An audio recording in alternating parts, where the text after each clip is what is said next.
Question: is exercise a spiritual practice? Yeah, absolutely. And if it's not currently part of your spiritual practice, well, how can we make it one? Well, it's all about enjoyment and your inner child and what do they enjoy. Like for me, I love coming into this area in a national park, which I call Isle of Pines, on a mountain bike in particular. Running is great, walking good too, but on a mountain bike it makes my inner child feel like it's riding on a horse, like in medieval times, and I'm just going whoo, whoo, whoo. So because you get to go really really fast, and it feels like I can let go and all my cares and my thoughts are out of my head. And of course, what is this doing? That means all that emotional stuff that we've been stored through the day or weeks or whatever just disappears, because we're burning off using the fire of transformation to get rid of those toxins out of our body. And of course, if we're feeling fantastic, then that has flow-on effects through our friendships, our relationships, and the rest of our lives.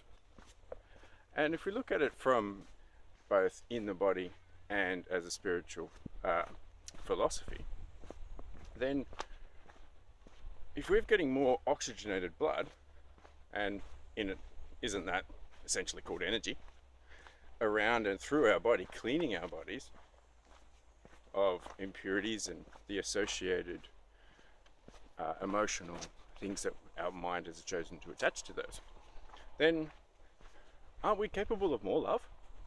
Because the heart's working more efficiently? Yeah, totally. It's all one, right? So whatever's in our body and in our bacteria and on a cellular level, this also has flow-on effects into our wider universe and our wider lives. And, how do we choose the right exercise for us? Well, ask your inner child, what creates joy for you? Because I was reading a Deepak Chopra book and a number of other different researchings, and if we do an exercise that we don't enjoy, it actually creates stress hormones in the brain, the cortisol, and it's not real fun. So if you don't like going to the gym, well, you don't have to do it. Do something else. For me, I love coming into the national park and doing running, cycling, or kayaking and walking. Because what does that do for me? Well, it provides lots of oxygen, I can let go of what I'm thinking, and it's a complete focus. In a way, it's an active meditation because your mind has to be focused directly forward, right in front of you. Otherwise, you might fall over or something else. So it's actually practicing staying centered, staying aligned, and using both the masculine and feminine sides of our bodies. And of course our nervous system. And see, this guy's feeling good. So of course, if we're using the masculine and feminine sides of our nervous system comfortably and aligned and centered, then that certainly has flow-on effects in the rest of our bodies and our lives. Okay. And how can we make it a little bit more of a spiritual practice, make it a little bit more fancy?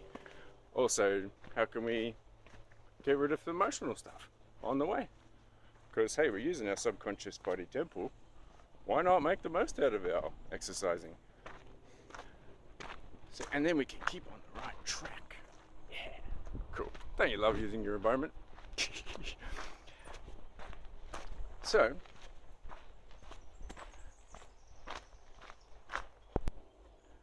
alright, so one of a few ways that I like to and have shared with friends and clients, and they've given me some tips as well, which is magic, is before heading out on your adventure, your exercise, your spiritual practice, how about just take a moment, check within, set an intention for whatever emotional thing or whatever thing is on your mind, and set that as your intention for your exercise.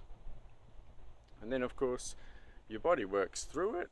Whatever ideas pop into the mind are fantastic inspiration for you to action, because you're completely focused on the task at hand. You have other opportunities and to gain inspiration, and especially with beautiful Mother Nature and beautiful oxygen. That's one fantastic way. What's another way? Well, what I like to do is I've actually named Mother Nature in the Royal National Park here, and because I'm a cheeky little smartass, it happens, it's fun. I've named her Regina.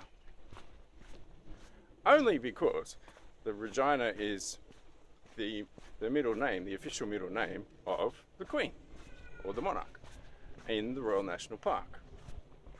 Yeah, that's my excuse. It's really because it sounded like vagina.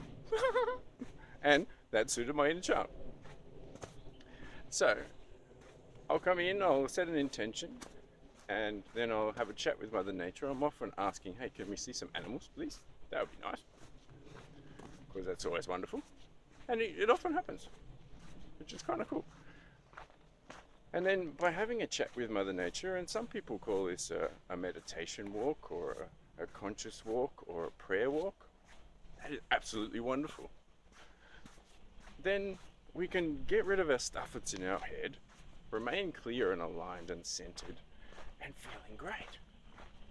Now, then that allows our nervous system an opportunity to come back to center and be feeling more of ourselves.